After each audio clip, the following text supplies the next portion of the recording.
Seek, above all, for a game worth playing. Oh baby, it's witchcraft contagious. I've felt it for ages. We're out of these cages in this house of mages. It's witchcraft, it's dangerous. Beware of these pages. There's spells of all flavors in this house of mages. In this house of mages. In this house of mages.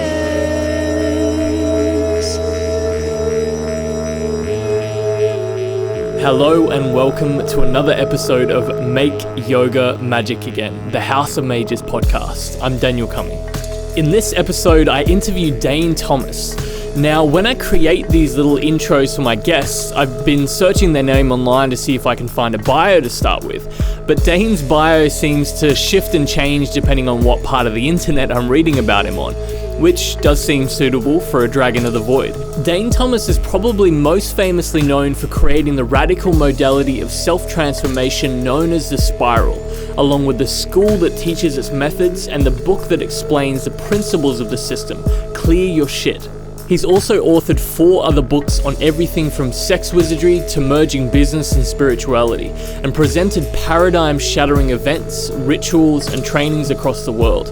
Recently, he's founded Dark Wizard Media and started releasing his unique style of hip-hop that blends deep, void-like beats with mischievous wordplay and storytelling. I first heard of Dane when a mutual friend sent me a link to a video of him freestyle rapping in the car about runes and magic. As someone who spent most of their life delving into hip-hop, runes, and magic myself, I had to know who this guy was. When I found what Dane was creating and sharing with the world, it was a breath of fresh air to me, and I've been interested in his work ever since. Recently, he's been talking about magic a lot more, and he's been sharing his reconnection back to this craft. So now seems like as perfect a time as ever to chat with him about all these things. I will ask though, if anything in this episode might rub you the wrong way, I'd ask you to follow through to the end of it, as we do eventually explain and expand upon things we touch on early in the conversation. So bear with us and it'll all make sense. So, without further ado, here's my chat with dark wizard, ritualistic rapper, and esoteric entrepreneur, Dane Tomas.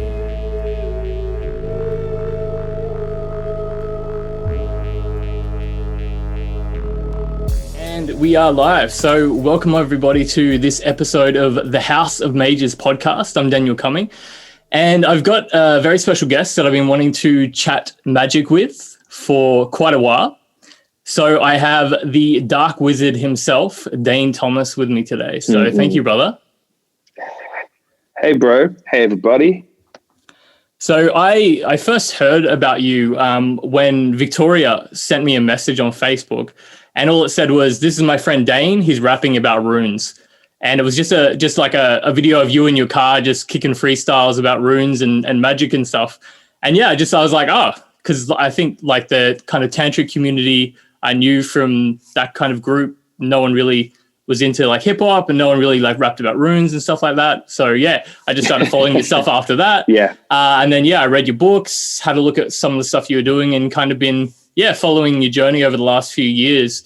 And seeing you start to talk about magic a lot more, which is like awesome for me, because being someone who's delved pretty deeply into ceremonial magic over the last like 10 or so years, I don't really see that around the community, I guess, that we're both kind of a part of. It's usually like neo-shamanism, neo-tantric kind of stuff. So, bro, I'd love to start with, your journey and how you ended up getting introduced to magic, and if it's kind of been like a consistent thing or you've gone on a lot of different tangents.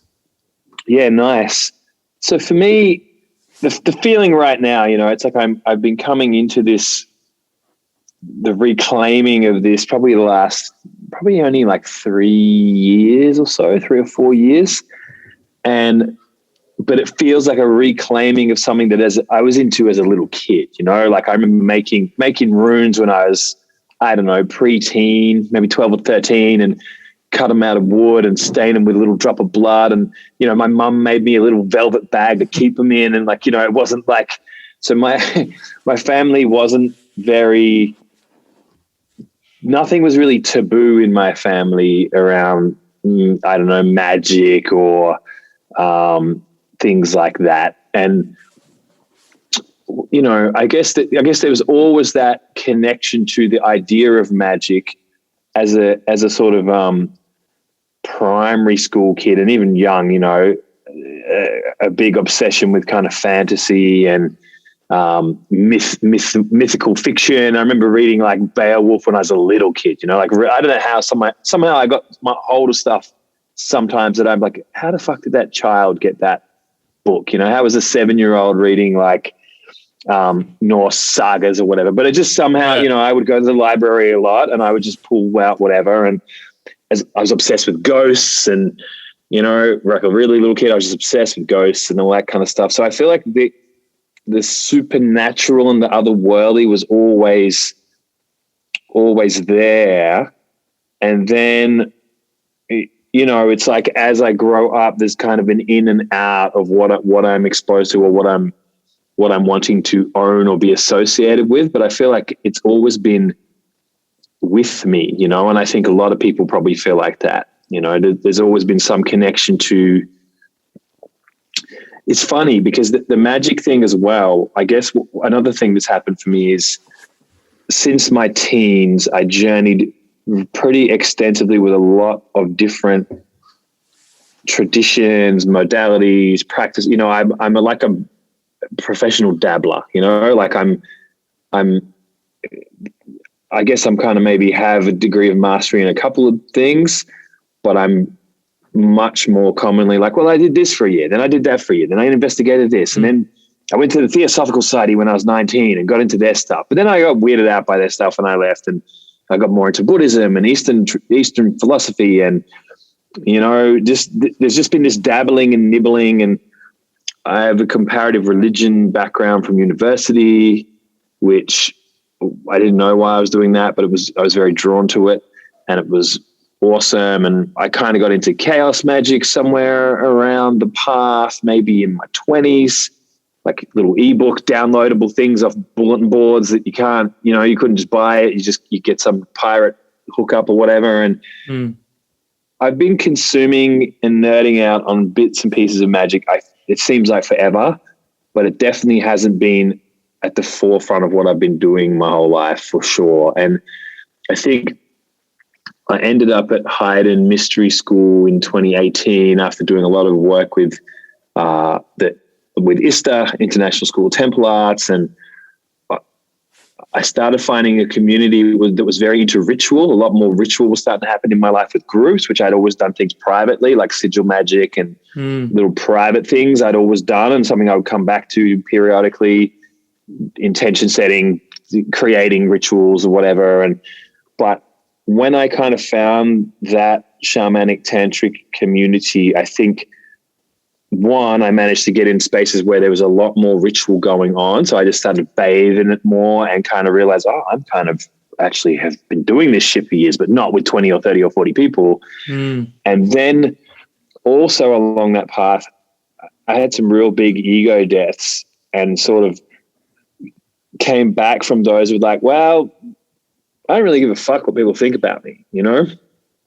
Whereas I guess I didn't think that I cared what people thought, but on some level, in my 20s or whatever, when I was a rapper, and then in my 30s when I was a personal development kind of person, there's no way I was going to be like, and by the way, I'm a fucking wizard, you know? Like that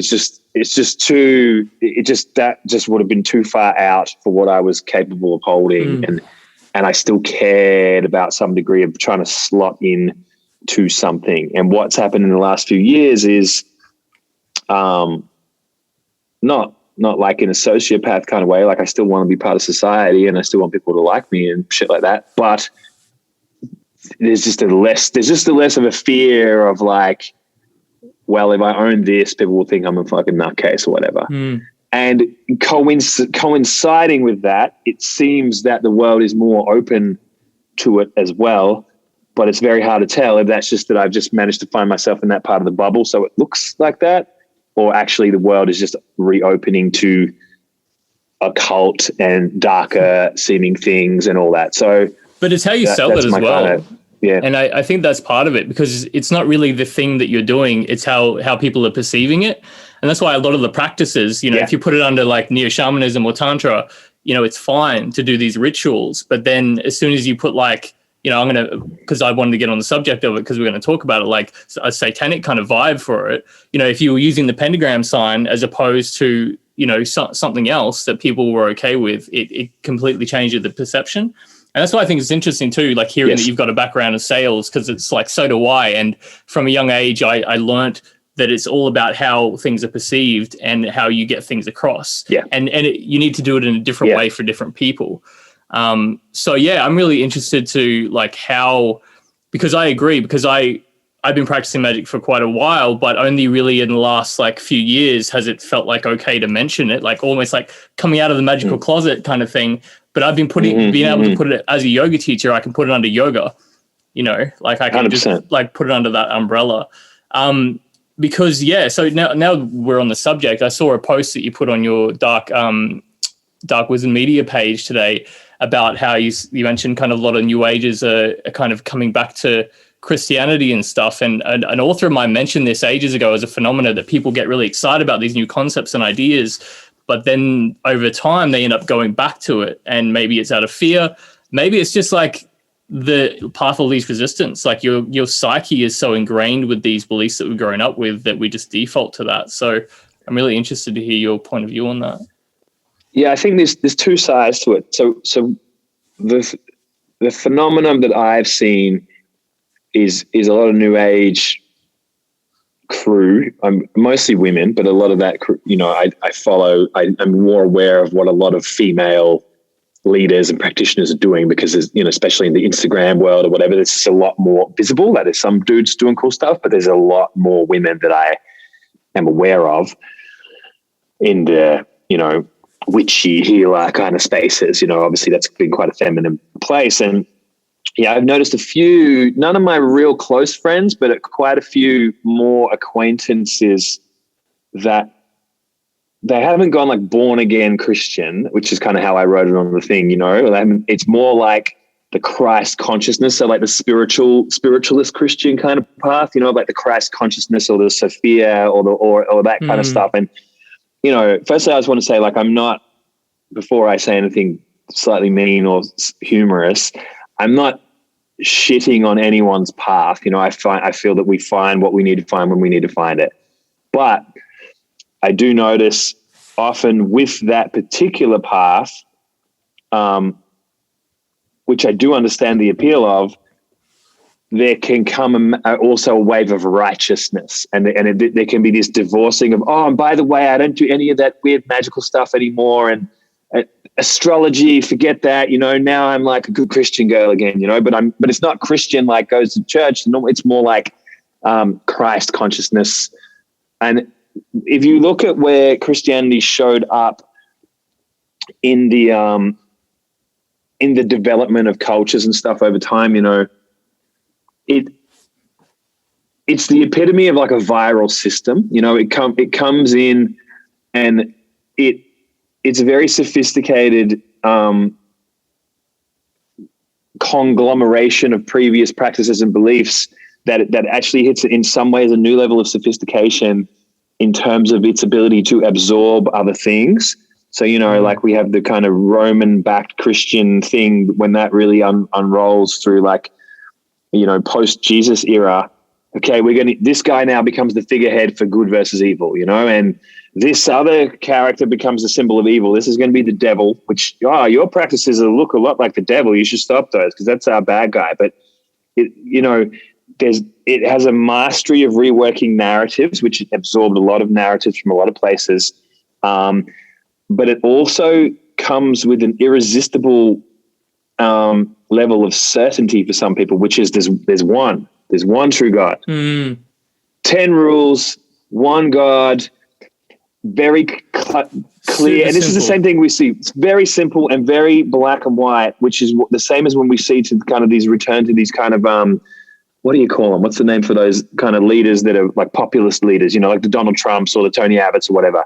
Someone who comes in like, look, we're going to keep the Mexicans out. We're going to keep the boat people out. And it's like, to a lot of young people, that's fucking terrible.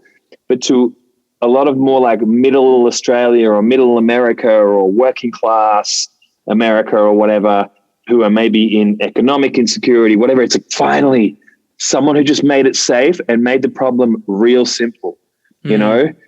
And the Christianity, just don't be bad. Don't do anything with these lower chakras down here. Don't be banging.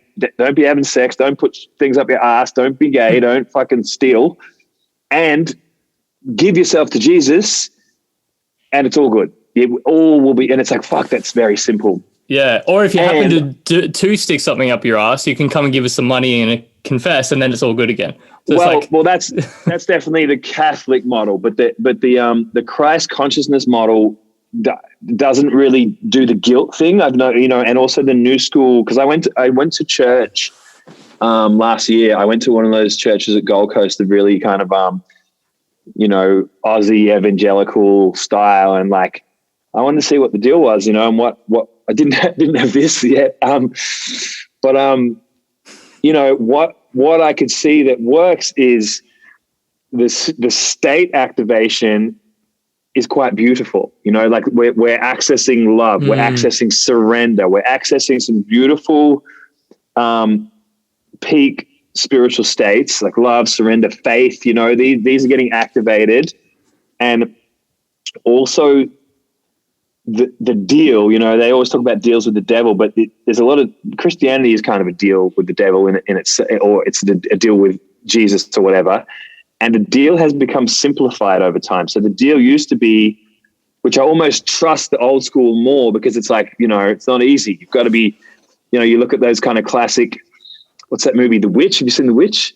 No. You know that, oh my God, it's so good. So, but it's that set in that classic settler era of America where things were tough, you know, they're just eking out survival, and they're all very God-fearing.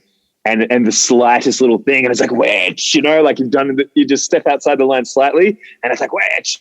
But I feel like the marketing plan of Christianity has evolved quite a lot. And part of the marketing plan, and I don't know, this was a conscious thing, but let's just say that whether it is or isn't, part of the marketing plan became, we need to make this simple. We can't be sending people to hell and fucking damning people's lifestyles and critiquing, or people don't want that anymore. So we make the deal simple. Take Jesus into your heart and you're in. That's it. That's all there is.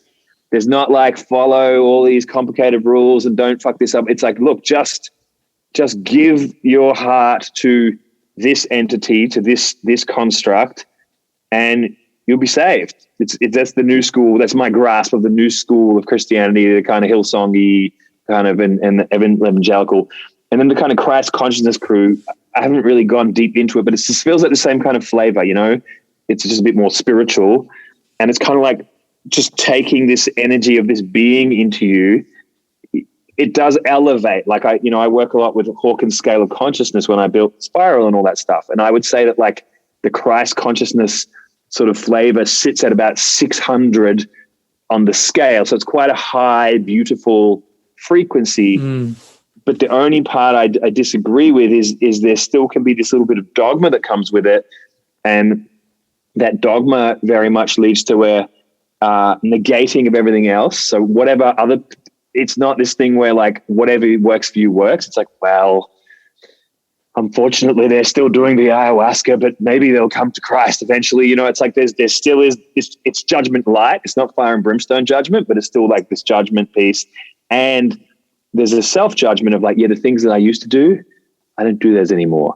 And a big part of my crusade, like the whole Dane Tomas Instagram or Dark Wizard Media thing, is this mission to integrate light and dark. You know, it's this mission to break past the duality separation of the light is good and the dark is bad. Up is good and down is bad. It's just like a lot of absolutism. That's not truth. I think that's just the underlying thing of it. Like it's just always this. But then the pendulum tends to swing because those people that completely cut out all these things, end up swinging in the other direction in some way. So yeah, I think it's just about finding the balance between the two.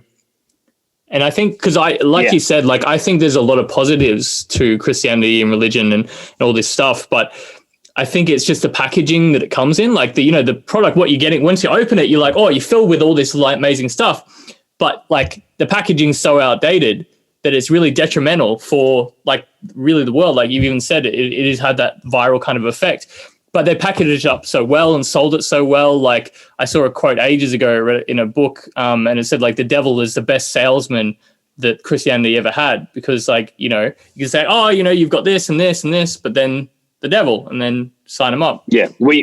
Christianity kind of needs the devil, and it needs something to save you from. If we introduce like the clause of like everything that there is okay and is part of the universe, and the universe is functioning perfectly, all of a sudden it's like, well, why I don't fucking need to be saved then, do I? Like if it's like, the last thing that can drop into that mix is, and this is the part they kind of argue with, is like any idea of you being your own God or you being the divine. It's like, no, like that's like a new age lie. Actually, only Jesus is, or only God can be that. And it's like, that's the part where I'm like, oh, that's, to me, seems to be like trying to negate a fundamental metaphysical truth, which is where all the magical and hermetic and all the traditions that I have any interest in some shape or form kind of agree or recognize like the microcosm macrocosm link, like whether we're talking classical tantra or whether we're talking Jungian psychology or what, in some shape or form, there's this recognition that like, oh, you're it.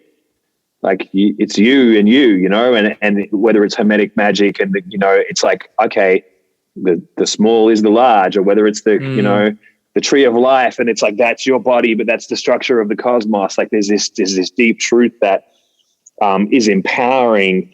And I think that's where, religion has an interest in you not being fully empowered, because you need to subscribe to it. You need to be in a club, Yeah, exactly. And that was a big distinction I saw between religion and magic. Someone, I think, summed it up and said, like, religion is thy will be done, whereas magic is my will be done. And I think it's interesting as well, because everyone says that they want sovereignty and they want like all the power themselves, but then you also have to take responsibility for all the decisions you make. And I think that's what happens. People feel empowered, but then they're like, wow, I'm actually responsible. Like there's no one kind of parenting me at the moment. And so if they go back to this religion, then they technically can't blame themselves for anything. And they kind of like giving their will. And there's something empowering in that, like for people to give their will. There's something empowering about that. And one, you get your daddy back, but two, it's interesting because this surrender piece, like I feel like, and the terms can get messy, but with the Western esoteric tradition and with kind of, if we really follow the magical path, ultimately, or we still come to that surrender place eventually, where it's like, oh, like the more stuff I'm manifesting, the more power I get, and the more I follow the path, the more I start to be like, hang on a minute, am I making this happen, or is the universe wanting to do this through me? And the more ego dissolution that happens, the less I want anything, and the more it starts to be clear that magic only works if it's in alignment with the cosmos anyway. So we start to get to this same kind of place where it's like, and the language is sticky. Like I typically don't use the word God, but occasionally I might, but I don't usually use the word God. But it's like, some days it is like, this is what I'm fucking calling down, and I have a sense of what I'm here to manifest. And other days it's like, okay, like I work with the construct of the void a lot, and or the black hole or the void is one construct that I like to work with. And it's like that grasp, you are handing over to the life force itself. It's like, actually my small self had enough will to get me to climb up the mountain, But then essentially I got struck by lightning, and the person that comes back down, that small self, is dead anyway. So there's this kind of like weird mixture of like big self, little self kind of. And I feel like the magician is a place where I've found myself playing, because it's one of the few archetypes that is prepared to, it's not the full mystic who's just given over completely. You know, it's not necessarily the full Rumi-esque, like love just comes through me and I'm not even here. It's like, well, I am here, but I know that I'm an illusion, but I'm still here. So I'm going to dance between the, like, you know, the ultimate reality and the personal reality, and can I have the best of both worlds, you know, and knowing actually, you know, that the great work of bringing God through the self is happening anyway. So I think even with the Christians and whoever, we're all on the same path. Sorry to keep rambling. Sure. No, that's all good, bro. There's just two really good questions that I want to ask in there. One I'll ask first. So like the first thing that I'll touch on, but we'll come back to, is like the idea of mythic thinking. And I think that's the thing that people start doing spells and manifestation, but in the end, they want a map of the cosmos, right? And the map in their soul. Right. I'll come back to that, but I just wanted to voice it now. But the first thing I want to ask, because you touched on sometimes you manifest stuff and you know it's you, but then sometimes like you manifest things and it's something other than you. Because I've had this same phenomena where when I do magic a lot of the time, I feel like the universe always have this mischievous playfulness to it, because I'll ask for something and I'll get it, but it'll usually come from, like, it pretty much always comes from the way that I don't look. So like, if I'm like, okay, I'm going to manifest this, I'm looking in the direction I expect it to come, it'll just like creep around and smack me in the side. Yeah. And like, it's like playful little thing to it. And that's why it's weird that, like, I'm interested to hear like about how you view it. And I feel like, magic kind of works in the gaps. Magic works in the unseen. Yes. Yeah. My grasp, and it's funny because I've really been heading back down my alignment to my artistic path, you know, and I've noticed that the art and the magic are getting better at the same rate, because it's some of the same skills, you know. And I think there's this paradox of like, my small self wants something to fulfill its incompleteness. You know, I need, because it's going to give me significance or security or fulfillment or something. And if I want to magic that into being, I'm actually going to have to get the small self out of the way long enough to call it through, which, you know, in doing so, the illusion of wanting or needing or lacking anything is revealed anyway, you know. But I'm still working with that smaller self because it's a part of me. And so I think there's this, and it's funny because the other bridge that I've come from is the personal development world, which I got a lot out of, but I feel like I eventually had to like choose to graduate, because it's just like an ego strengthener, you know. It's just like fucking building the ego. And it's like, I think I've got one now. I think I am personally developed, you know. Like, if I'm not personally developed at 42, do I really fucking need to build a bigger self-construct? Because actually I am going to die, and I probably am halfway through. So I should probably start preparing to be letting go, rather than like building more like fucking story about who I am, you know? And so there's this sense for me of that magic is this dance between, like art, the best shit comes through when I'm able to get myself out of the way, which is why, you know, the ability to use ritual and to get into altered states is so powerful, because it's like, you know, if I'm just sitting here at the breakfast table going, I want this, it's like there's this kind of small, it's like the will of my solar plexus, like that small will of like, yep, I want it, versus like if I can get everything out of the way and it's like my whole fucking channel is open. It's almost like the universe being like, well, if you're going to open this channel and let me pour through, I'll show you fucking everything, and I'll give you everything.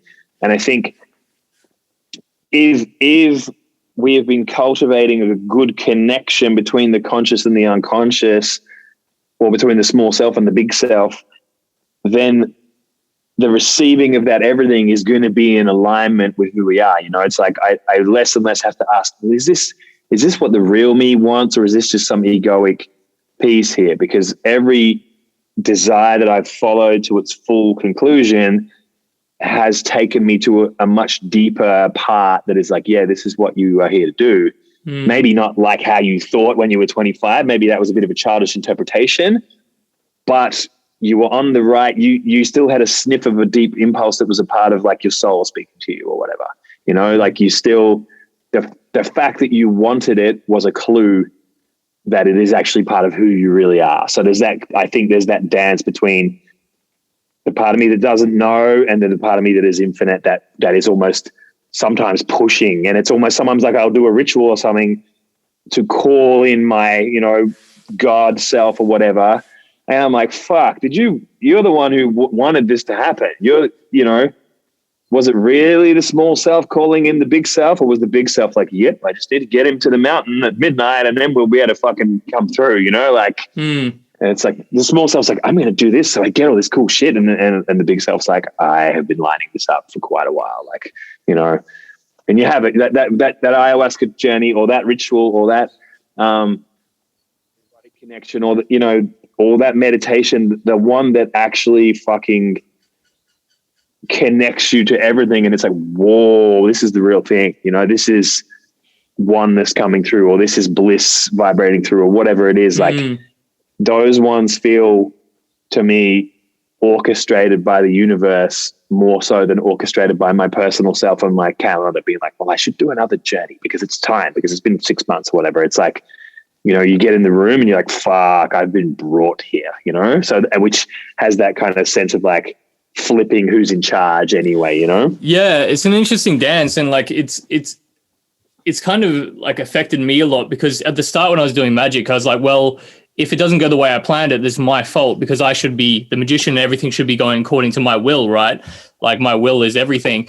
But then over time, yeah, I've kind of like got that sense of surrender a little bit, but it's also trying to find the balance, because if I go too far over the other end of the surrendering, I feel like maybe I'm getting lazy as a magician and I'm just making excuses. Right. It's like, oh, I'm just like, you know, just floating down the river, even though I'm not going where I want to get. So it's like that interesting dance between the two, because I think a lot of people might not manifest something, but then they'll just kind of reframe it as like, well, that's what the universe, that's what was meant to be.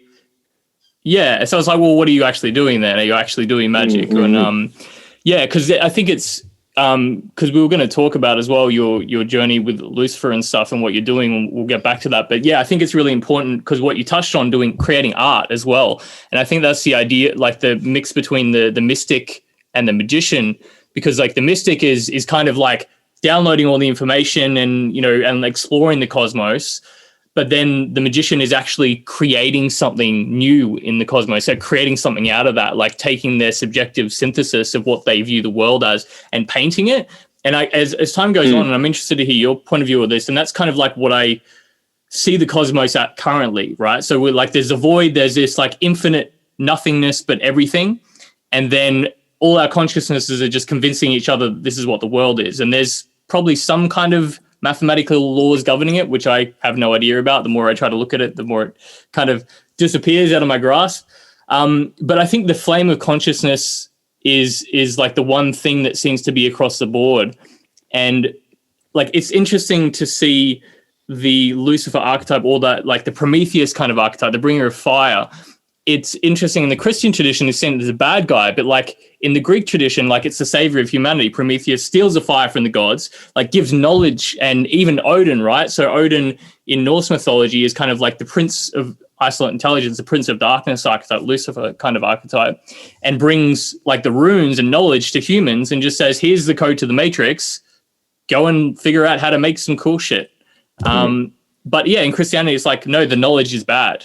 So, yeah, I know that was a big loaded little rant, but I just wanted to kind of get across what I wanted to talk about, if that makes sense. Yeah. I mean, there's a lot in there, but I mean, the first bit I want to latch onto is, I guess working with archetypes is a big part of it. And we live in a world that is still very literal. So, you know, I can basically divide people into two categories based on, if I say I'm going to do what I'm currently doing, which is about 20 days in. And we, you know, I'm some ways really hardcore and some ways super chill and super fucking lazy with magical or spiritual practices. And I, depending on which angle I'm looking at myself from, I'm not sure which is true. They're probably both true, you know, like, so it's not like I'm doing these practices consistently every day and fucking whatever, but I've dedicated a period of time. I set a clear intention. I work with certain things. And I've done this a lot of times, and always I fucking change as a person. That's really the game. I'm calling in certain qualities and certain aspects of self that I want to strengthen and develop. And, with the work I've been doing for the last fucking, 7 or 8 years, we went through maybe dial back even further.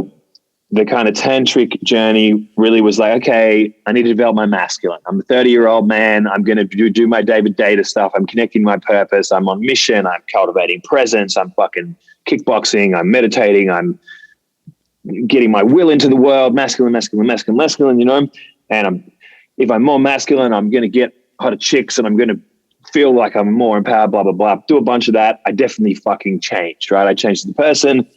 I felt that I became more of an impactor into the world. And I also started to feel a bit burnout and a bit dry after 4 or 5 or 6 years of that. And then through the sort of tantric world and tantric scene, I stumbled into feminine work, and I started doing embodiment stuff and erotic activation and cultivating the inner female and feminine. And it's so my understanding of tantra switched from the man's job is to be in his masculine so he can polarize to a woman. It's well, yeah, but I've done that, and it's only half the solution, right? So then it became feelings, eros, connection, relating, and it's my woman started to come online, and that was probably another 3 or 4 year journey. And then it started to be fuck, I'm kind of a man and a woman. That's pretty interesting. And then I went more down the mystery school path and got the framework of the kind of Eros, Gamos, fucking inner marriage stuff. And it became cool, can these two parts start to collaborate together and become one? And then I become more of a complete being, blah, blah, blah, blah, blah. Fast forwarding all that to say, I feel that piece is, I don't know if it's done, but it's very integrated for me to a level that is far beyond who I used to be. And then my journey became more about the vertical integration, which was the light and the dark. And I look at my life and it's well, in this period of my life, I was a good boy. I would try to be good. I would try to do the things and in this period of my life, I was a bad boy. I would do these things. And it's interesting because in that time, I was sexier. I was more physical. I was more grounded, but I had less direction in life, and I was more. And then it became oh, hang on. Just like I did the mask femme balance, I'm now was learning the light dark balance, and so that was my journey for a little while. And so then I did a ISTA level 1 and 2 a few weeks ago, which I've done many, many times. And it's been a lot about landing the soul and the soul journey for quite a few years. And I had this sense of it's like my soul is fully in my body. The spirit and the matter are pretty integrated. But it's almost like there's just this last little bit where my soul hasn't fully just fucking penetrated into Earth 3D life all the way. It's like held back just a few percent. That percentage is everything of showing myself, revealing the full power and fucking glory and vulnerability and fucked upness and brilliance of what I am. And I was yeah, the person you would work with if you want to nail that is Lucifer. If we want an archetype of, I was doing these processes and I just kept getting the vision. There's a drawing from Dante's Inferno people will have seen. It's very famous. It's a line drawing, but it's Lucifer flying as an angel downwards as he's just been kicked out of heaven. It's called The Fall. And I was in some, erotic process or body shaking kind of vibrating trauma release type of process. And I just kept seeing fuck that. I just kept seeing it over and over. And I did a couple of rituals where I invoked Lucifer as a guide. And the sweetness and the empowerment that came in was fucking phenomenal. And of course, I still have bits of Christian conditioning of are you fucking out of your mind? You don't, that's maybe not okay. This little I don't know if you should do that. And I'm well, I'm trusting my embodiment and my anchoredness here, and what I'm calling in feels like the right medicine. And I think that makes them more potent because there is a little bit of that. So that would in my experience, give you a bit more a jolt of energy for it and make it more interesting. Because otherwise it gets a little bit boring. It means you got to mean it. Well, you've got to mean it, right? Yeah. I'm not invoking Cinderella. I'm invoking fucking Lucifer here, Yeah. And so I designed for myself a little program, 66 days of practices that include normal ceremonial magic, so the middle pillar and the lesser banishing ritual, but I flipped the pentagrams upside down because, you're not supposed to do that. And, instead of calling in the angels, I call in Lucifer in all 4 directions, and like, and then the other practices not seem very Luciferian to other people, but they're practices for helping me land and strengthen my nervous system and anchor deeper in my body and in matter, which is really what this whole thing is about. So there's some specific Qigong practices I'm doing. There's physical training and jiu-jitsu and that kind of stuff, which is again like earth, matter, connecting to earth. And it's interesting what's been happening because some blocks that I had around my music just moved because there's this kind of like, I'm not afraid to be on planet Earth. I'm not afraid to be judged. I'm not afraid to be projected on, which I guess is one of the superpowers of Lucifer. If we tune into an alternative story and we're like, okay, so this is one of the brightest and most beautiful angels that was sent to Earth to hold a point for some reason. This is a more esoteric reading of the story. In the Theosophical Society and Alice Bailey's teachings, they said that Lucifer was one of the solar angels that came to Earth to bring intelligence to man when man was an animal. So it's a very different kind of and he's from Venus. He's an energy that came from Venus in their story and brought the light of consciousness into matter. And so some interesting shit's been happening, but nothing horrific. And this is this thing, it's been Lucifer. It's not been the devil, which I did a bunch of work with the devil a few years ago, but it hasn't got the same charge. It's got this angelic quality, but the quality of an angel that can penetrate matter and that also is unafraid of judgment. It's like, well, they say everything about me, everything society, everything humanity's ever done has been blamed on me, and it's like, and I'm here and I'm actually here loving you guys. I'm actually here to hold a point so you can grow and evolve. That's kind of the energy that I've been working with it in. So fucking interesting. And it's like we were saying, like, it's all about how you view it. And even like the devil and even like the word Satan and stuff actually was like a title. It's like the nemesis, like the enemy kind of thing. And that's the thing. Yeah. And so like you're calling naturally, I feel like if you're going to play with that archetype, you're naturally calling in something that is the opposite of you or like your nemesis. And while it might be like a good idea to meet that, it's probably not going to be very harmonious with what you're trying to do. It's probably like your natural resistance kicking stuff up, and it's just going to cause a lot of chaos in your life, I think, as well. And it's interesting as well that like just how we view things. So there's that kind of like duality between, okay, we've got the angels, which are good, and then we've got like the demons, which are bad. But then if you actually look at the old grimoires, man, some of those angels was fucking scary. Like the art of the angels and so there's demons that, can heal and can find lost stuff. And there's angels that can kill. Like, and it's just, yes. And most of those demons were previously other people's gods who got rebranded and filed in a book that, got demoted, and so there's this whole thing of what I feel is happening with this work, which is not me saying, I'm not saying I don't believe in things as external entities. People always get this kind of mixed up with me. I'm not saying that. I hold both the kind of archetypal transpersonal view and the kind of like, oh yeah, we're doing magic with whoever or whatever. But a big part of the power that comes from this kind of thing is collapsing the narratives that have been conditioned into us that are through our fucking nervous system, DNA, emotional body, everything, which, whatever someone thinks, it's like you get in an argument on Facebook or whatever with someone who's a Christian and very quickly like, oh, so you read this book from this era. You actually don't have a grasp of where these myths and structures came from at all. And so the thing you believe is almost like, Christianity edition 1950 from the 1960s or whatever. And it's like, even the construct that has been brought into that thing has been changed and edited and remixed all the way fucking down. And, I did a bit of, I listened to some of Jordan Peterson's early stuff on the best shit he ever did. Like, I'm less interested in his kind of, fights with the social justice warrior sort of thing. I kind of think that's a bit of a for me personally, I think he took a wrong turn from his gifts, which was his grasp of archetypes and maps of meaning. But that's less, since you're not going to get famous from that, you know. But he had an amazing podcast series, which was him archetypally unpacking Old Testament Bible stories, and extremely knowledgeable about this, you know. And his read will be so different than what a Sunday school teacher might have taught someone.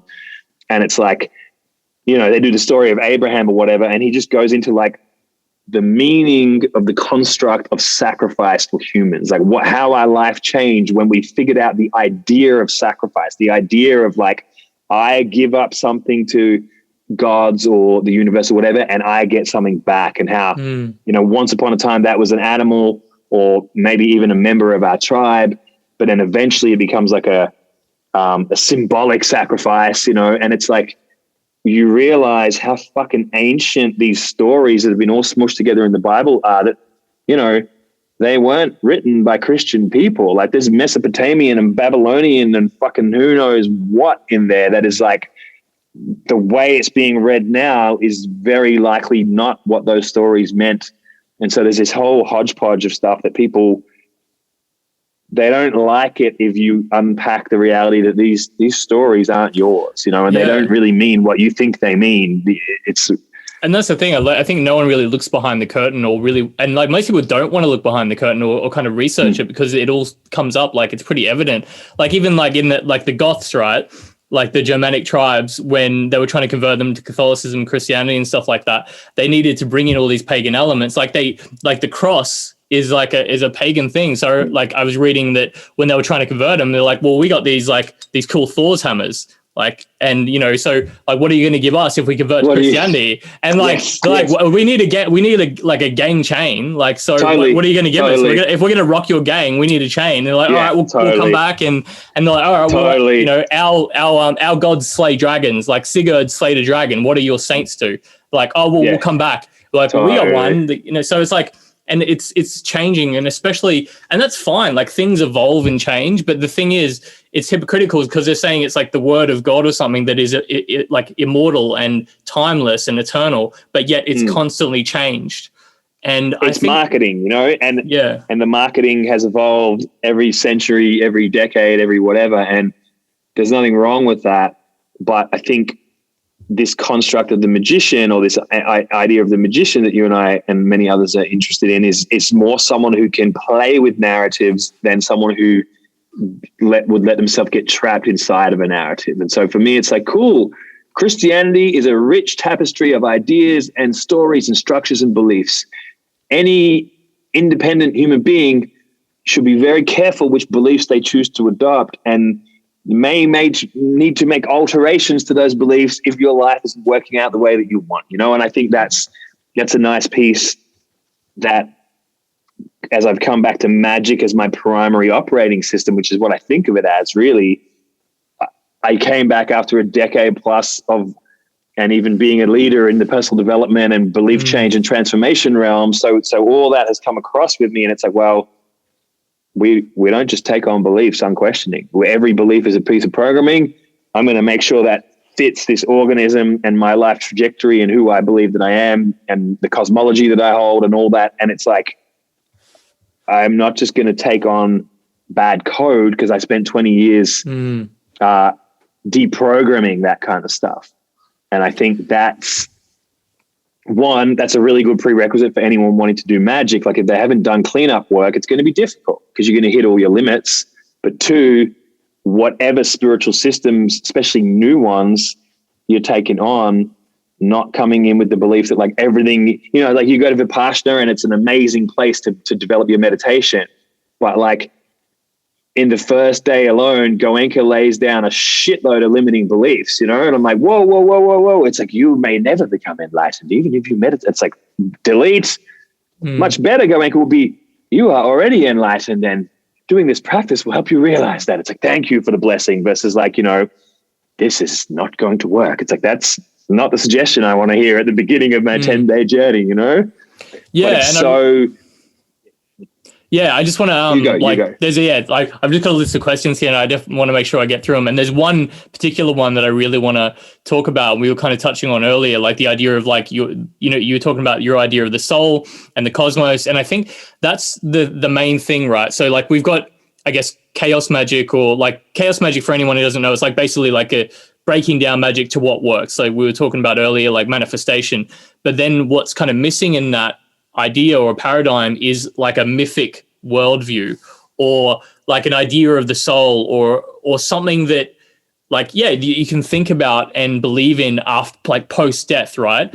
And so I'm really interested in all your work so far, that like what your current map is, and because I think that's what people are chasing. Because and I want to reiterate to anyone listening to this or watching this that like it sounds like we're hating on Christianity a lot, but I don't think either of us mean that way. It's just that No. I think we both feel there's better systems to represent that concept which you are just trying to embody and trying to chase, and it's human nature to want that, and I think it's important to want that. But yeah, I'm interested to see your model, right? So like if you knew that you were gonna like die in the next like 7 days, and you needed to give a model to your next self to start with, like what would be the current model that you would give, or what's the best thing that you could kind of Nice. Firstly, I want to say, you're super right. It's like every system has its glitches, and so we're ripping on the Christian one because it's still so dominant, and the chaos magic. And basically postmodernism. So chaos magic is a product of the 80s, which is postmodern thinking and blah, blah, blah. Frees us up amazingly. There's no one story. Everything can work and nothing can work. And that frees you up. But then you try to live a life like that. And it's like, well, where's my direction in this? Which is why people go back from New Age, which doesn't have one construct. It's just a soup of stuff. It's like, actually, being a spiritual Christian is probably better than being a lost New Ager who's like, should I drink ayahuasca? Am I a tantric? Do I watch? So for me, I had very much been influenced by Ken Wilber's integral theory, really helped me build a big and quite complicated synthesis of how human development fits together and so on and so on. I came across Bruce Lyon's work, who founded Haydn Mystery School, and he is very influenced by certain elements of Theosophical Society, certain elements of all kinds of things. He's integrally quite informed, etc. But the big central model that I came across of his that really helped me organize things better was this model of the void, the soul, and the personality as a big, very generalized structure that all the other teachings can be kind of filed into. And to make it neater, he kind of anchors it to some cosmology. So it's like you can think of the personality as planet Earth. It's the solid, it's the body mind, it's this person who's right here, right now. It's solid, it's dense, it thinks it's real. The soul will be the sun, which really plugs into our kind of Western esoteric traditions very well, heliocentric Western traditions, the son of God, the one true whatever. They're very soul based. Christianity itself is quite soul based. The ancient Greeks, the Egyptians, and so on. So the sun will be equivalent to the soul. And then one thing that I found kind of genius with his model, which is also an embodied thing, it's not just an idea, is this idea of anchoring the void to the black hole and to dark matter. And so we have this sense of planets go around suns, but suns orbit the black hole at the center of the galaxy. So we have this sense of like the mystery itself, which is deep and empty, is infinite. It's the oneness. It's, you can file all those concepts in there, but actually to enter the void, there's no constructs. The soul is the spark that emerges from that one, which has a sort of a sense of self, but it kind of also knows where it came from. And then the personality, the person, Dane Tomas, lives here, is 42 years old, is the mind and the body. And then a lot of the work begins to be, how do I integrate the body, mind, the soul, and the void or the infinite part into one being? And so that just gave me a map that can anchor to actually, our solar system and a physical layout. And then there's all this other infinite complexity that can be filed within that. But that was a cosmological map for me that meant I could go back to reading Crowley or back to reading Western esoterics or back to reading, or even jump across to Eastern philosophy and go like, oh, these guys aren't really doing soul. They're doing straight void to personality. You know, if you're Ramana Maharshi or you're non-dual tantra, they're not doing individual soul. Usually they're doing like the oneness and then the personality, which is the drop in the ocean, you know? And then you come to the Western side and it's like, no, there's a soul getting, depending which structures you're using, you know, this idea of a soul that reincarnates over and over, obviously as a Hindu idea. That's the soul level. So that model for me will be one of the beauty. I can draw it like 3 rings in a diagram and go, hey, self, before you reincarnate, here's one cosmic map you should do. And here's like, you know, a few tips for life, like learn how to sell things, get a good morning practice, you know. Yeah. Because that's what I'm really interested in, right? And we'll talk about it more in a second. But yeah, because I'm interested in your idea of, I guess, reincarnation and like kind of and death and what might happen. Obviously, none of us really know. But for example, like that's one thing that really sent me on the magic path as opposed to religion, because mainstream Christianity seemed linear. It's like you start here and then you go here or here, right? This is your end destinations. But then as life taught me, everything seems cyclical. And I was like, well, this is linear and like everything else seems cyclical. It doesn't really make any sense. And so the idea of reincarnation seems rational and logical to me. But I guess I'm interested to see your perspective on it, because I see 2 main ideas around reincarnation. One, that you have a specific soul and that specific soul gets reincarnated and you kind of like can take back some of your souls, like starting with a new character, but you get some of your skill set back. But then there's the other idea is that we kind of like all return to the ocean. And so, and that would explain people with past life experiences, right? So whether, like, I guess the way I can summarize it, if someone had a past life experience, it could be from their direct line of soul, right? Or it could just be, or they're just pulling a random past life from the pool, like the collective unconscious. Yes. So I'd love to hear your perspective on these ideas.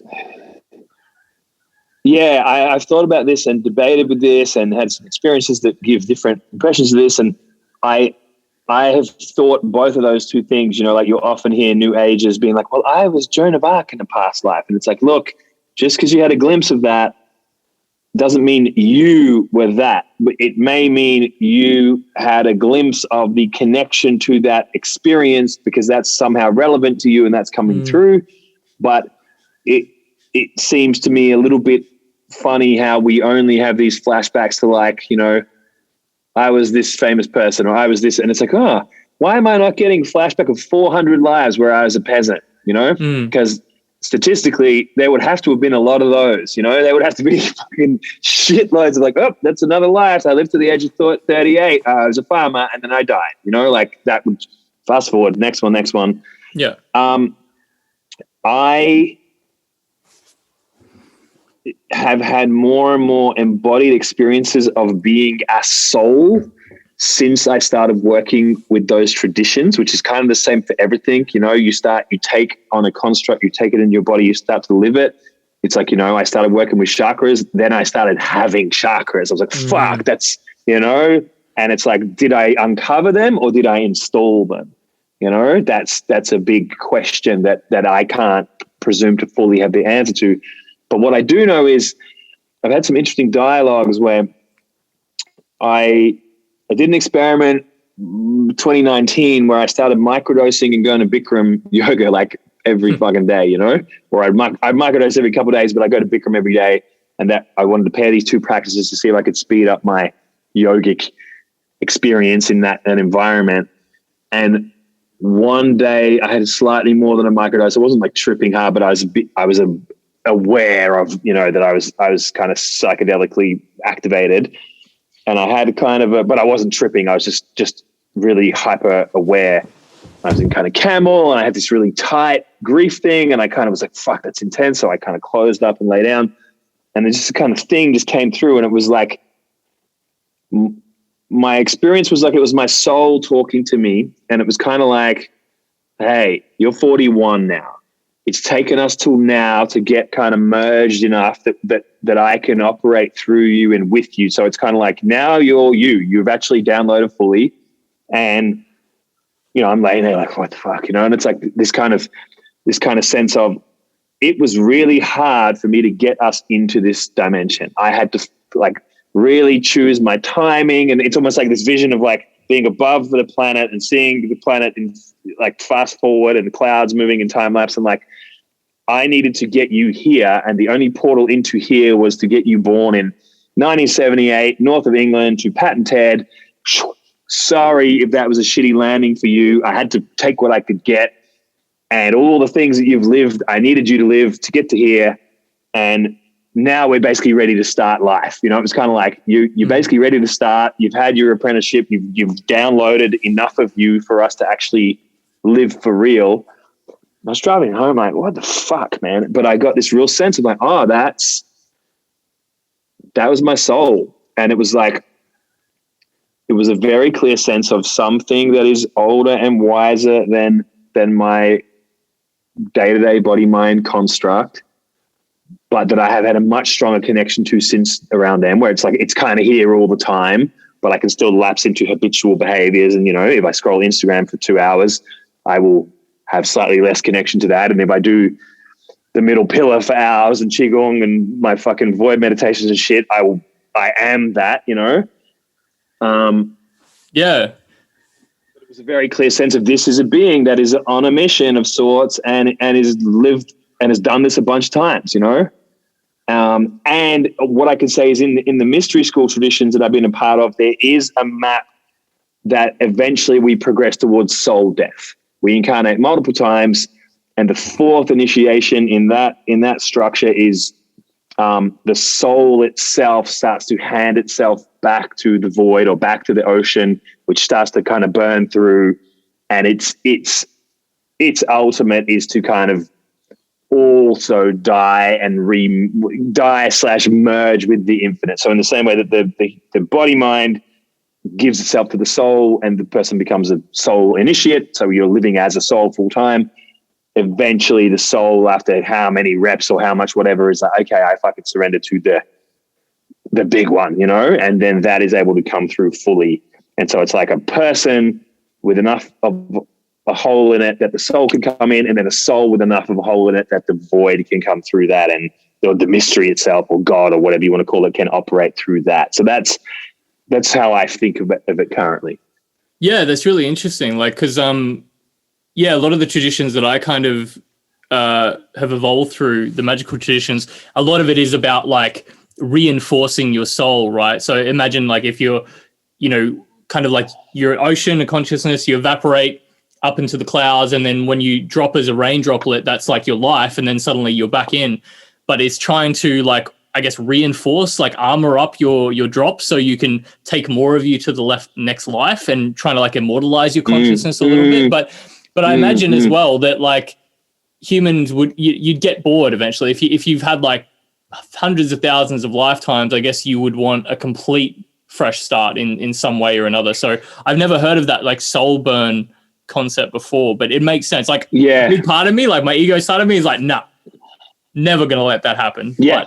But I can understand I'd get bored eventually. You'd want a big change, or at least a shift. Well, also I think it's just on, if we look at it on the biggest cosmic level, the soul, as big and beautiful and immortal seeming as it is compared to the human self, it's still only like a divine spark, And so eventually it's got to go home. And back to kind of Bruce's model, it's like, well, the black hole is there, and eventually all the fucking stars are going to get sucked in. And it might be fucking billions of years, but eventually, the Big Bang comes back to the Big Crunch. The mystery will reclaim everything eventually. Even the biggest, most shiny suns, even the most powerful souls, they all got to come home eventually. Recycled remanifestation, because like I don't know if you've ever heard of the Temple of Set. It's like that's one of like the main mystery schools that I kind of started studying under early on, and their kind of word is remanifestation, and that makes sense because that's kind of how I see like black holes in the suns, right? Like the the black hole sucks everything in to a finite point, gets really hot, explodes, turns into a sun, sucks everything back, and boom, exploding. It makes sense. Yeah. There's one other thing I just quickly wanted to touch on. Go for it. Because you said it before, installing software, right? And that's one of the first things when I read one of your books. I think it was the one about the spiral. Clear your shit. Yeah. So you talked about installing software, and that's kind of how I see like building up a belief system and a magical system, right? And it's interesting because when I was started getting into magic, I started getting into martial arts as well. So not only was I reading all this esoteric stuff, I was also doing very practical things where I was installing software. And my teacher said that, the instinctual movements will always move faster than your analytical, right? And like, in fact, if you look in psychology, it says like one book said that your instincts move 10,000 times faster than your analytical like decisions to make actions. And so he said, if I go to punch you and then you think about how you're going to react, I'm always going to hit you. But so it's like that, is it like unconscious incompetence, conscious incompetence, conscious competence, and then unconscious competence. So I see it as a similar thing. When we're doing magic, we want to operate from our unconscious. And so it's installing stuff enough that it's automatic. And I think that's what you were talking about when people go into ayahuasca journeys and things like that, is that in my experience from these journeys is that it's just unloading or making conscious all the stuff that's been in my subconscious. And so we might have been on this new age path for the last 4 years and playing around with all this stuff. But if from childhood we were Christian, or childhood we were this, that's what's going to come up. Your subconscious is going to project this imagery. And so, do you see this a similar way? And like, how do you, I guess, what advice would you give to people who are wanting to choose their map and like where they would kind of start with that? I would say that there's a piece I used to teach to spiral practitioners to help them understand what they're doing when they do change work with people.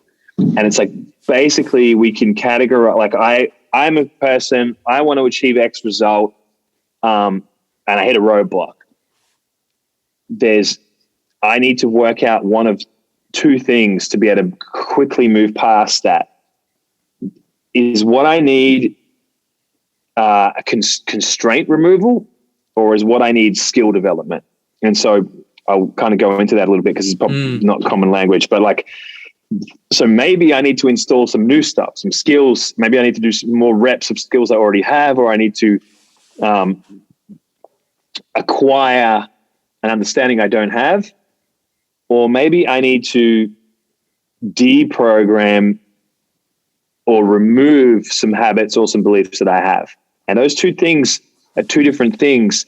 And you can't fix one by trying to do the other necessarily. They might help each other, but it's kind of like, okay, I want to build a business, but I don't know how to, I'm not making $1 million a year. It's because I've got money blocks. And I can come look at business and go, it's because you don't know how to market and sell. It's not your blocks. It's that you need to learn how to build a marketing funnel. You need to get a product people want. You need to learn how to sell it. You need to price it properly. And it's like, no, but I've got money blocks. It's like, well, maybe you do, but you're only going to really know that if you try to do these things. Here, read this book, take these 3 steps, do this over and over and again. And then if you still can't do it and you're in some sort of traumatic freeze, curl up in a ball, then maybe I'll believe you that you've got like blocks. And other times it's like the person knows the stuff. They are an expert. I've built marketing funnels. I've led teams. I've made cool products. I know how to do this and how to do that. But I just seem to get stuck at this level over and over again. And be like, cool, you got a block. You got something in you that says earning more than $250,000 a year makes you a bad person. Let's find that. And we shed that. And like 2 months later, I get this call. I just had an $80,000 day. And it's like, whoa, shit. They didn't learn anything new, but they removed the block.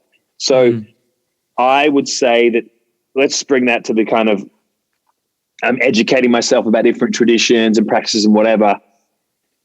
You need to know what it is you're looking for, and you need to know who you are coming to this thing.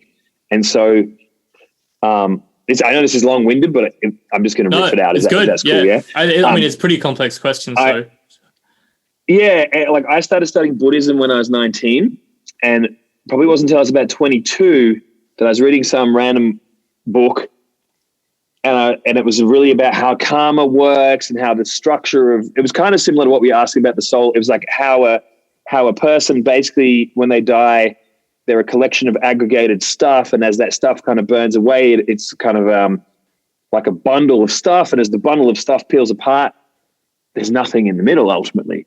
And I was like, fucking what? And I kind of clocked in that moment, there's no soul in the system. I've assumed this whole time that there must be a soul, you know, and whatever branch, I can't remember what branch of Buddhism I was reading or whatever, but it was like there was very clearly spelled out, if you peel apart this bundle of basically impurities, there's nothing. And I was just like, fuck. And also it was very clear, there is no being at the center making sure this process happens. There is not an old gentleman in the sky making sure, or there isn't, you know, an alligator sitting in the hell realms measuring feathers and shit. It's just sorting itself out. And I just remember being like, fuck, I understand this, and I've been studying Buddhism at a university level for like a couple of years. And then I realized how deep that my Christian assumptions were. Even though I didn't identify as Christian, I was like, I'm looking at everything, and the invisible belief is like, yeah, God exists. There's heaven and hell, and there's like sin. And even though I don't live those concepts, and I didn't even go to a Christian school, but I was in a Christian society, they were just in there. So I think if I was now shopping for new traditions or new practices, I would have some sense of like, what do I want to get from this? Why would I go and study, you know, I can see Tantra illuminated on it. Why would I go and study like non-dual Shiva Tantra? Why the fuck would I do that? And it's like, well, I feel like that might connect me to a greater sense of the universe through, or a greater sense of like the divine, you know. That's probably a pretty good system for that, you know. Why would I go and get into like witchcraft or whatever? It's like, well, I want to be connected to earth and the traditions and the seasons and a kind of culture that it's like, that would be a good choice, you know. But when someone's like, okay, I've got money issues, I'm going to go and do 3 more ayahuasca ceremonies, I'm like, what about that makes you think it's going to change your money beliefs? Like, go and do fucking NLP or something, you know. Like, it's just the wrong, which is not saying ayahuasca isn't good. If it was like, I connect to my vision of who I really am, I'd be like, fuck it, go do that, or go do some, you know, survival, whatever they, you know, like a challenge of what they call it, you know. Yeah. It's knowing what tools you're looking for with at least some hypothesis of, I'm going to go down this path for this reason. Yeah. And having that discernment of like, well, this place is, you know, you don't go to an auto mechanic to like, I don't know, get a new pool. But like, to what I see people doing that, I'm like, that's why I went and practiced Buddhism for 8 years. And it's like, that has not helped you with this, you know? Well, that's exactly what I'm trying to do with House of Mages. Because like people stepping into this, there's like all these different directions, and like everyone's yelling that theirs is the only direction and the only path. Right. It's like, it's so hard. So yeah, that's what I'm trying to do. Like, and introduce people to critical thinking. Like one of the like the fundamentals of House of Mages is going to be like, all right, before you potentially join a cult, maybe you should look at these criteria for a good cult. You know what I mean? Like, what makes a good cult? Like, what is the right cult for you? Yeah. How much Kool-Aid do you want to drink? How long are you going to drink that Kool-Aid for, do you think? You know, like, I fully agree. Price of Kool-Aid? Totally. How much can one set of liver and kidneys digest before they start getting a little bit sick, you know? I think bigger picture and developmental maps and that kind of stuff is real helpful. Like I would recommend, and it's not the easiest reading in the world, but reading things like Spiral Dynamics or Ken Wilber or Integral Theory, that kind of stuff is great because it's not a spiritual system. It's more a map of how people grow, you know? So it's kind of like... Have you ever read this, The Master Game? I've not. Yeah, it's a similar kind of idea. It's really, really good. Highly recommend anyone listening. Yeah. Getting some kind of map of the territory is helpful, I think. And I think that's a good starting point of like, okay, what does this teach? What are the people that have done a bunch of this like? And they're a bunch of fucking weirdos, you know, like. Yeah. And I just want to, if you have time, quickly touch on your music for a second, because it's interesting as well that like I don't know what kind of hip hop you kind of grew up with, but I used to listen to like old school New York boom bap, like Mos Def, Talib Kweli, Pharoah Monch, like Busta Rhymes and stuff like that. And like Busta Rhymes' latest album, for example, is like super heavy. It's the end of days. Submit to God now before it's too late. Like, right. From someone who's now re-entering like the hip hop culture, and with like a pentagram on the side of your neck now, like, and obviously talking about things that would trigger like most hip hoppers. And the thing is as well, it's not just like average hip hoppers. It's probably the people that I look up to the most as like hip hop influences, culture and MCs, like are quite heavy on these belief systems. So like, right. How are you feeling like coming into a culture that is quite heavily Christianized with a pentagram on the side of your neck? I'm really interested to like how, yeah. It's funny. I mean, I haven't really thought about it in that way. I mean, I guess one, like hip hop to me is, much like chaos magic is an energy in its fresh form is an energy of disruption. You know, it takes what it wants, and hip hop itself doesn't have beliefs. You know, it has culture. You know, but it doesn't have a dogma at the center of it. It is a postmodern construct. It has like cultural shades and maybe some archetypal, form to it, but it's not like Christianity that says here are them. It doesn't have spiritual rules, right? And every different artist would have their own interpretation of that. And so for me, and also I'm not really seeing myself making a run at the hip hop scene. You know, I was in that scene for a long ass time. I rap battled, I did shows, I did all that for like 12, 13 years, Australian hip hop scene, a little bit in the UK hip hop scene. And it was very formative and taught me a lot. But it's very narrow-minded too. You know, it's very ironically traditional within its own subculture, you know? And so for me, I'm seeing myself much more targeting conscious community, arts festivals, conscious festivals, places where, for one, I just did a show for Splendor in the Grass, right? I did a show for their online platform, which will come out, I think, in the later half of this year. And basically I did a 30-minute set, which was kind of a mixture of stand-up comedy and rap. And I did this whole construct where I've just accidentally teleported into hell. And I'm doing a sort of 30-minute spot in a kind of club in hell. And I'm like, oh, there's a bunch of old ladies. How do you guys get here? Oh, you crashed your bus. Excellent. Oh, we've got some lesser demons here. How do you guys feel about being called lesser demons? You know, are you ready to is there a movement where you guys are going to fight for yeah. And I'm kind of doing all this kind of crowd work with these invisible beings. And then I do a couple tracks one is about invoking dark and light and into matter. One is Goddess Delusion, which I think you might have heard, which is me ripping on dating spiritual chicks, and I kind of break it down and tell a story about each one and then do each one.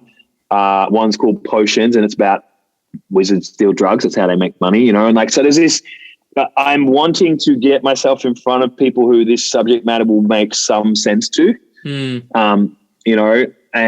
I'm also not married to that the music I make is going to be hip hop, because I definitely have that 90s New York boom bap influence in terms of like drum programming and stuff that I like.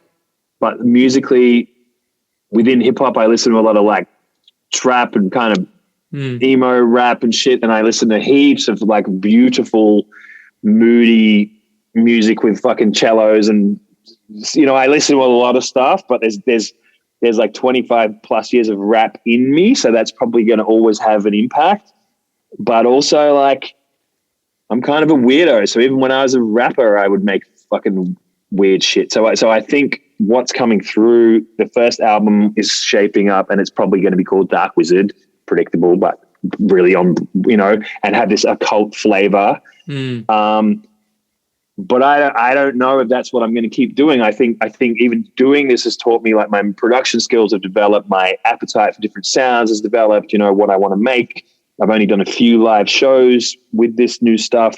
and I can feel that the live shows themselves are informing like what I want to bring. Yeah, I'd really like to see that one that you did at Splendor. Is it like available online to watch?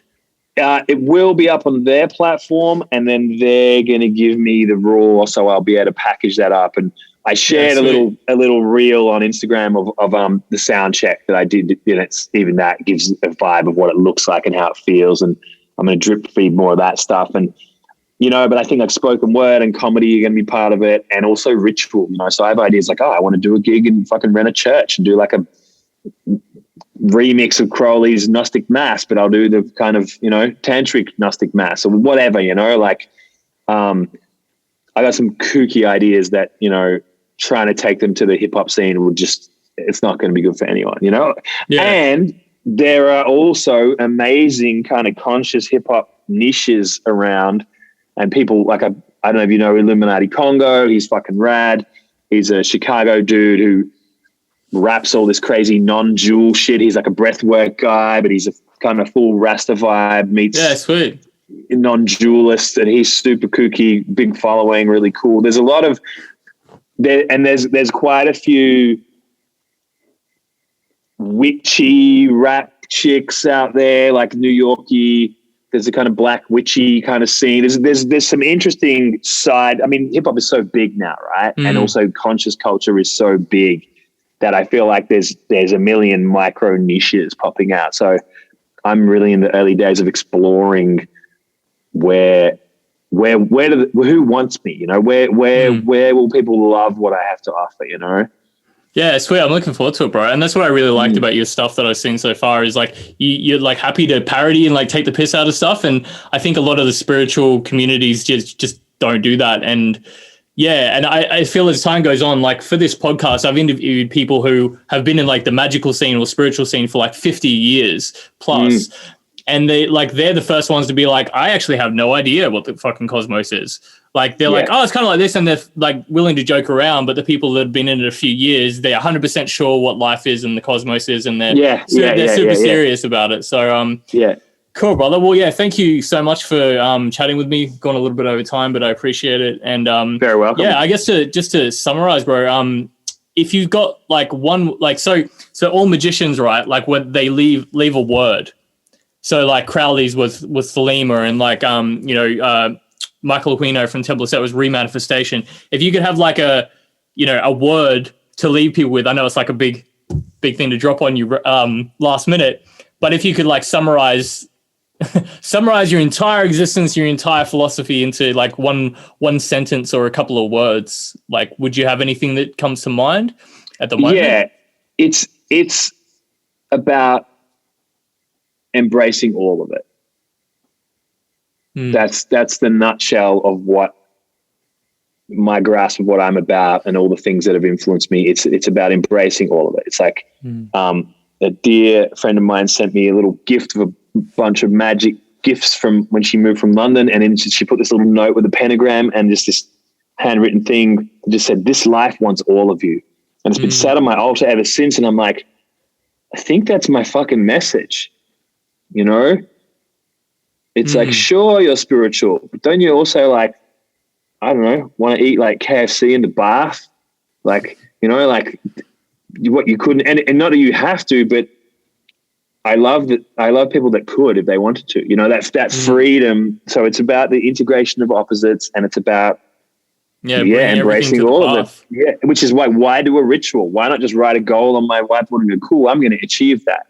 It's like, well, that typically engages my mind and my body, maybe. But if I'm like, I do that, and then I put that word into a sigil, and then I draw it on the wall in the shower, and then I'm like self-pleasuring, staring at that sigil, and keep going until I barely even know what I'm doing anymore. And then I like, close it and let go, and then go and watch TV. It's like, well, that just sent that intention through to like every part of me. So now my emotional body's on the case, my unconscious mind is on, my energetic body's on the case, like however you conceptualize what we are, we're so multidimensional. I want to harness all bodies, all parts, all components to move through this world with me. So it's like, I am an angel, a demon, a little boy, an old man, somebody, a big deal, nobody, no one special. all of that anchored into physical body, nervous system, human with a personality on the front. And it's like, and a broken heart and a fucking infinite connection to the oneness. And it's like, and a smart ass. And it's like, that's who I want to show up as. And that's why Magick is the best, because it's all inclusive the way I approach it. Yeah, I love that, bro. And I think it's so important, like the whole, even like from like left-hand path tantra, like finding what your like dogmas are and just like embrace it, just to make sure that it's not holding you, like, because we have these beliefs that end up like constricting us. So yeah, no, I completely understand. I love that, brother. So yeah, thanks for bringing more of that to the world, because I think it's really needed. Really, really needed at the moment. So yeah, awesome, bro. Well, is there any last little pieces you want to? So Dane will have a profile on the House of Mages, so you can easily find all the stuff, any new updates of what he's doing. I'll link on there, and especially if you do end up releasing that course on the House of Mages, that'll all be available on there. But is there anything that you just want to drop quickly? It's simple, man. Just follow me on Instagram. It's Dane.Tomas. And I'm on Spotify. I have the Dane Tomas podcast on Spotify with these kind of conversations going on. And I have some songs on Spotify, The Goddess Delusion, Fairy Tales, and a new one called Invocation about to drop. Be definitely out by the time this is out. So that's the easiest places to find me. And yeah, thanks for having me, bro. Good talk. Yeah, thanks, brother. Well, I got through like half the questions I was going to ask, so maybe one day we can do another one. Part 2. Yeah, excellent. Sweet, brother. Appreciate it. Thank you for being a part of another episode of Make Yoga Magic Again, the House of Mages podcast. I'm Daniel Cumming. A massive thank you to Dane Tomas for being my guest for this episode. For the links to what Dane does, as well as anything we've talked about today, you can head to thehouseofmages.com. The House of Mages is an online school of yoga, tantra, and the magical arts. We run yoga teacher training and have a membership platform that gives you access to an extensive curriculum in developing your magical abilities with some of the best teachers in the world on various esoteric arts. Thank you so much for joining me. I'll see you next time. Make yoga magic.